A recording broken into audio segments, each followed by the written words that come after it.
Bonjour à tous et bienvenue dans l'Écho de Lyon. Faisons le tour de l'actualité économique lyonnaise de ces derniers jours. 3 candidats pour sauver Navia de la liquidation judiciaire. Leur identité n'a pas été révélée, mais ils ont déposé chacun un dossier auprès de l'administrateur judiciaire. Ils doivent désormais répondre aux interrogations de ce dernier avant l'audience finale du tribunal de commerce de Lyon le 7 mars. Basé à Villeurbanne, Navia s'est spécialisée dans les navettes autonomes et emploie 280 personnes. Annonce difficile faite par Stanislas de Gramont. Le groupe SEB a vu son résultat net s'effondrer de 30% en 2022. Cela s'explique, selon le directeur général, par une année 2021 exceptionnelle. Le chiffre d'affaires de 7,960 milliards d'euros est en recul de 1,2%. À noter la tribune de Thierry de la Tour d'Arthez dans le journal du dimanche, dans laquelle le PDG du groupe basé à Écully demande au gouvernement de faire de l'industrie, je cite, une priorité nationale. Et puis, vague importante d'embauche à la centrale nucléaire du Bugey. Des chantiers sur les 4 unités de production du site indinois vont s'étendre jusqu'en 2027 et obliger EDF à recruter des dizaines de personnes du CDI à l'alternance et dans des domaines allant de la chaudronnerie à la radioprotection. Les offres sont à retrouver sur le site EDF Recrute. Je vous laisse en compagnie de Damien Gouy-Perret et de son invité.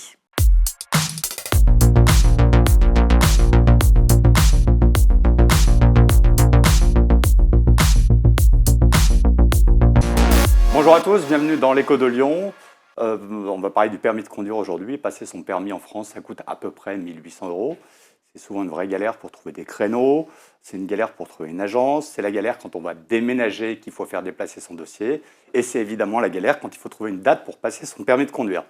En 2014, il y a une entreprise lyonnaise qui a révolutionné le marché, qui s'appelle lepermislibre.fr et qui a commencé à proposer du service de permis de conduire en ligne. Pour en parler aujourd'hui, je reçois son créateur, son co-créateur, Romain Durand. Romain Durand, bonjour. Bonjour. En 2014, vous créez cette entreprise, vous êtes les premiers, d'ailleurs vous êtes les premiers en France à avoir l'agrément de la part de l'État pour faire ce genre de choses en ligne. C'est né de quoi? C'est né d'une mauvaise expérience personnelle? C'est pas né d'une mauvaise expérience puisque avec Lucas Tournel, qui est mon associé et président de la société, le permis de conduire s'est très bien passé pour nous. C'était pas le cas de notre entourage. C'est-à-dire que 9 personnes sur 10, des copains, des amis, de la famille, ça se passait mal, c'était flou, c'était pas assez flexible, on savait pas où on allait, quand est-ce qu'on allait passer son permis de conduire. On s'est dit, est-ce qu'on peut pas faire quelque chose pour améliorer l'expérience du client, du consommateur? Et ça, c'est arrivé au moment où on faisait nos études et où Airbnb, Uber arrivaient. Et c'était l'avènement des plateformes de mise en relation. Et donc, le fait que ça se passe mal, plus la plateforme, on s'est dit, est-ce qu'on n'essaierait pas de mettre l'auto-école là-dedans? Et le permis libre est né de cette idée et de ces constats-là. Alors vous le disiez, vous avez créé ça quand vous étiez étudiant, vous aviez respectivement 22 et 23 ans. Vous faisiez quoi comme études et qu'est-ce qui vous a permis de créer cette entreprise? Il faut quand même avoir un certain savoir-faire. Alors Lucas était en école de commerce, il est sorti à la licence et moi j'étais en fac de droit et je suis sorti aussi de ma licence.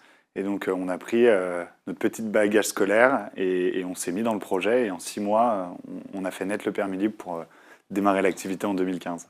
Alors lepermislibre.fr, comment ça fonctionne? On a toujours les mêmes enseignants, qui sont vos clients, on a un compte personnel, on fait un peu comme on veut en fait, on peut jongler?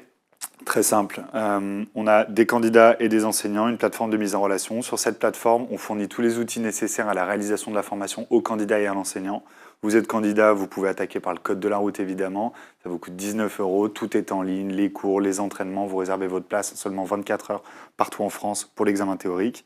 Une fois que vous avez votre examen théorique, vous choisissez votre enseignant, le jour, l'heure, le point de rendez-vous. Si vous voulez garder le même enseignant, vous gardez le même enseignant. Si vous voulez en changer, vous changez.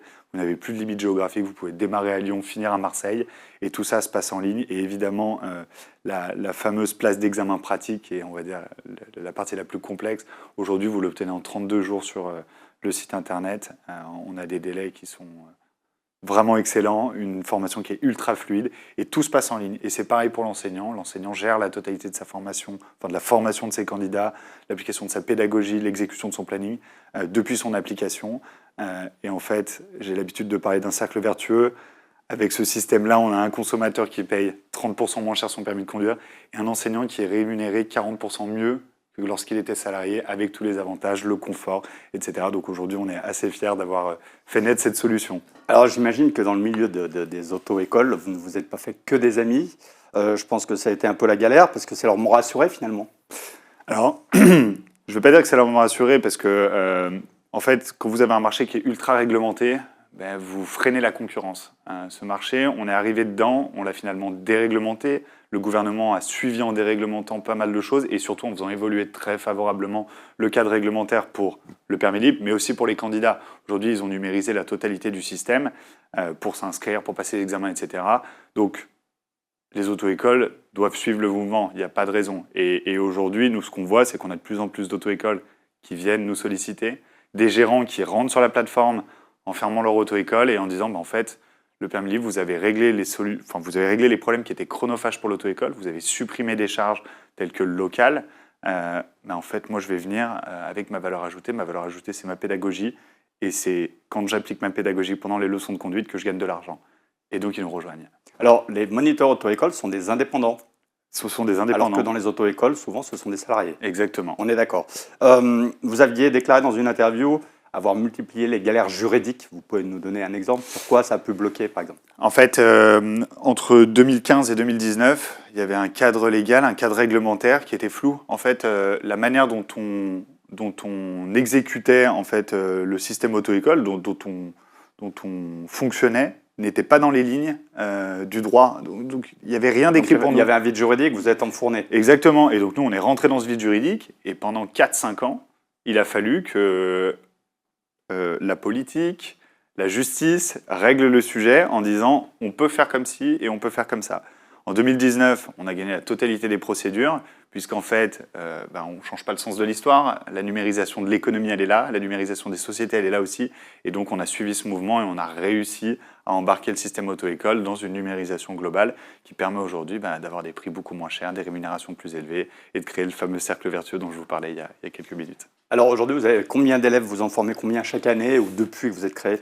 Plus de 400 000 depuis qu'on s'est créé, 110 000 l'année dernière, et on va continuer sur ce trend. L'idée, c'est en fait d'être beaucoup plus gros, d'aller un peu partout en France et de pouvoir proposer nos services tant aux enseignants qu'aux candidats.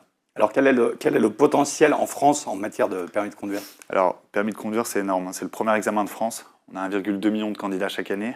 C'est 750 000 au baccalauréat, si je peux faire une comparaison. Et c'est un marché qui pèse plus de 2 milliards chaque année. Et chaque année, renouvellement permanent. On reprend 1,2 million de candidats. Donc chaque année, on recommence avec des nouveaux candidats. D'accord, ce ne sont pas des candidats que vous perdez, qu'il va falloir retrouver. Ils viennent finalement assez naturellement. Ouais. Votre chiffre d'affaires, quel est-il actuellement? On a fait 14,8 millions d'euros l'année dernière. Et l'idée, sur les 3 années qui viennent, c'est d'être à l'équilibre en 2024 et d'atteindre 45 à 50 millions en 2025 de chiffre d'affaires. Alors, vous avez préempté un peu la question que j'allais vous poser après. Vous avez 7 ans d'ancienneté, vous n'êtes pas encore à l'équilibre. Est-ce qu'on ne peut pas considérer que c'est une société qui est fragile? Parce que 7 ans pour arriver à l'équilibre, c'est quand même long. En fait, quand vous arrivez sur un marché qui est ultra réglementé et qui ne veut pas de vous, il faut quelques années pour défricher. C'est ce dont on parlait juste avant. Donc, en fait, les 4 premières années, on les a passées à défricher un système dans lequel on a réussi à passer quand même le million de chiffre d'affaires. Mais en réalité, entre 2019 et 2022, on a fait 180% de croissance en moyenne par an. Donc c'est juste énorme, mais depuis seulement 3-4 ans, sur nos 7-8 ans d'existence. Vous voyez, la moitié de notre existence a été dédiée à asseoir notre fonctionnement sur une économie qui ne voulait pas forcément de nous. Et aujourd'hui, on peut enfin se développer, faire de la vraie croissance. Et c'est ce qu'on fait depuis 3-4 ans. J'imagine que dans les points bloquants, il y avait aussi une problématique de notoriété, non? Alors la notoriété, c'est une problématique qui va adresser n'importe quelle société qui a besoin de grandir. Aujourd'hui, on est en train d'attaquer ce sujet bien correctement. C'est une des raisons aussi de cette entrée en bourse, de cette levée de fonds, qui vont nous permettre finalement d'aller chercher beaucoup plus de candidats un peu partout en France. Et est-ce que le fait d'avoir été attaqué par les auto-écoles, ça ne vous a pas fait justement une notoriété négative? Est-ce que ça n'a pas retardé votre développement? Forcément, ça retarde un petit peu votre développement. Quand dans la presse, on vous dit le permis libre risque la fermeture, ça n'aide pas des gens à venir mettre leur argent dans une auto-école en ligne, mais plutôt d'aller vers une auto-école traditionnelle. En fait, je pourrais retourner le truc et dire quand on a gagné, on a réattiré tous les clients et on a réattiré tous les enseignants parce que ce qu'on pousse, c'est quand même un permis de conduire 30% moins cher, beaucoup plus flexible, avec une expérience qui change clairement de celle de l'auto-école traditionnelle. Donc on a ramené les clients chez nous et on continue d'en ramener un maximum. Alors aujourd'hui, vous avez combien de personnes qui travaillent pour vous, salariés ou indépendants? Aujourd'hui, on a 80 personnes au siège à Lyon. Et après, on a un réseau de plus de 950 indépendants qui sont répartis sur plus de 500 villes en France. Ça fait un petit peu de Ça monde. commence à faire pas mal de monde, mais est-ce que vous êtes présent partout sur le territoire? Alors aujourd'hui, on est présent à 99% des villes de plus de 50 000 à plus de 500 000 habitants. Donc là, c'est des villes où on a déjà maillé beaucoup de points de rendez-vous, beaucoup d'enseignants. On va continuer là, à amener des nouveaux enseignants pour avoir une offre et une demande qui s'équilibrent. Et à l'inverse, là où on doit se développer, c'est dans les villes de moins de 50 000 habitants où on est disponible qu'à moins de 1%. Donc on a 99% de conquête de marché à faire sur ces zones-là. Et comment on va faire cette conquête? On a 2 sujets principaux. On va lancer 2 nouvelles offres. Conduite accélérée, pour les grandes villes notamment. Je vais vous donner un cliché, mais un Parisien qui vient de sortir de ses études, qui n'a pas son permis de conduire parce que le réseau de transport lui permettait d'être autonome, il doit passer son permis parce que dans 2 mois, il a un job qui lui demande le permis de conduire. On saura faire ça, moins de 2 mois pour obtenir le permis de conduire, donc la conduite accélérée. Et pour adresser les villes de moins de 50 000 habitants qui vont être principalement des zones rurales, semi-rurales ou en périphérie des villes, on va aller chercher de la conduite accompagnée, qui représente quand même 30% du marché et qui est très plébiscitée dans ces zones-là. Alors, vous êtes rentré en bourse au début de l'année. D'ailleurs, vous avez été la première entreprise à être cotée cette année en bourse. Vous avez édité 2 millions d'actions pour lever environ 8 millions d'euros, un peu plus, je crois. Et votre action a perdu 10% dès le premier jour, mais je crois que vous les avez retrouvés. Ouais. L'objectif de ces 8 millions d'euros, c'est pour faire quoi précisément? Alors, la notoriété, aller chercher beaucoup plus de candidats. On en parlait juste avant, mais l'idée, c'est quand même de pouvoir adresser ces candidats correctement en maillant le territoire. Donc, je vous le disais, ajouter des enseignants là où on est déjà présent, créer des nouveaux points de rendez-vous avec des nouveaux enseignants dans les villes où on n'est pas présent, et du coup, développer ces 2 nouvelles offres. Et en plus de ces 2 nouvelles offres de conduite, on a adossé aux candidats ayant obtenu le permis de conduire une offre d'assurance. Donc, un candidat qui obtient son permis de conduire, on va être capable de lui offrir une assurance jeune conducteur, moins cher, adapté à ses besoins. Et pourquoi on veut faire ça? Tout simplement pour accompagner le candidat derrière son permis de conduire. Et pour une seconde raison, qui est que quand on est jeune conducteur, trouver une assurance pas chère, c'est très compliqué. Et ce qu'il faut se dire, c'est qu'en tant qu'auto-école numérique, on a la totalité des données sur le parcours du candidat. Et donc, on va être capable de pouvoir, dans quelques temps, lui proposer une assurance qui soit beaucoup plus sur mesure que ce qui est possible aujourd'hui, puisqu'on va adosser à l'assurance les données de conduite et les données d'apprentissage. Alors, en proposant un revenu plus élevé de 40% pour les moniteurs, j'imagine que ça se bouscule au portillon et qu'ils sont en train de délaisser peut-être vos concurrents? Alors, je ne sais pas s'ils délaissent l'auto-école traditionnelle, mais en tout cas, je peux vous dire qu'il y en a énormément. On a plus de 1000 enseignants qui sont en attente de pouvoir démarrer. Donc, ça veut dire que du jour au lendemain, on peut doubler notre réseau d'enseignants. Donc, on a qu'à leur demander en fait, de rentrer sur la plateforme pour qu'ils attaquent. Alors, on peut dire qu'aujourd'hui, vous avez résolu une grosse partie des problématiques des gens qui veulent passer le permis. Mais qu'en est-il des fameuses dates d'inscription au permis, puisque ça a été la galère pendant des années? Quand on ratait son permis une première fois, il fallait parfois attendre 6 mois, voire 1 an pour avoir une nouvelle date. Vous pouvez nous parler des nouvelles solutions? Je vous parlais du cadre réglementaire favorable juste avant. L'examen pratique s'est engouffré dans ce cadre et en fait, on a une nouvelle plateforme qui s'appelle Rendez-vous Permis, qui est en fait la nouvelle plateforme d'attribution de places d'examen pratique. C'est pas vous qui l'avez créée, hein, c'est l'État. Non, c'est l'État. Oui, c'est l'État. Et cette plateforme, c'est finalement une plateforme en ligne qui est branchée directement à notre site internet et qui nous permet à nous d'aller chercher des places d'examen en faisant matcher les disponibilités du candidat et celle de l'enseignant. Et en 32 jours, on arrive à obtenir une place d'examen, quand avant, il fallait 6 à 12 mois, comme vous l'avez dit, ce qui nous permet aujourd'hui d'avoir sur la France entre 1500 et 2000 places d'examen. Et pourquoi ce système fonctionne mieux que l'ancien? Tout simplement parce qu'aujourd'hui, le système, c'est un enseignant à temps plein égale 5 places d'examen.